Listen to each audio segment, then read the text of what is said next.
મોટો લોકશાહી દેશ છે. તેની સંસ્કૃતિ અતિ પ્રાચીન છે. ભારતને અન્ય દેશોથી અલગ પાડતી કુદરતી સીમા છે. તેની ત્રણ બાજુ દરિયો અને ઉત્તરે દુનિયાનો સૌથી ઊંચો પર્વત હિમાલય છે. હિમાલયમાંથી અનેક નદીઓ વહે છે. તે ભારતને સમૃદ્ધ કરે છે. ગંગા, યમુના, બ્રહ્મપુત્ર વગેરેનું જન્મસ્થાન હિમાલય છે. ભારતમાં દિલ્હી, કોલકાતા, ચેન્નઈ, મુંબઈ, અમદાવાદ જેવા મોટા શહેરો છે.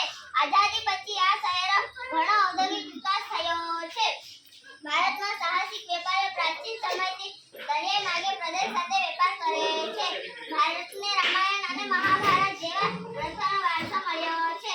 આ દેશમાં ગાંધીજી, સરદાર પટેલ, સુભાષચંદ્ર બોઝ જેવા મહાન નેતાઓ થઈ ગયા. જગદીશચંદ્ર બોઝ, સીવી રામન, હોમી ભાભા, વિક્રમ સારાભાઈ જેવા વૈજ્ઞાનિકો થઈ ગયા. આ ઉપરાંત અનેક ભક્તો કવિઓના દેશ અમર વારસો છે. અમારા દેશમાં વિવિધ ધર્મો અને વિવિધ જાતિના લોકો રહે છે. તેમની ભાષા,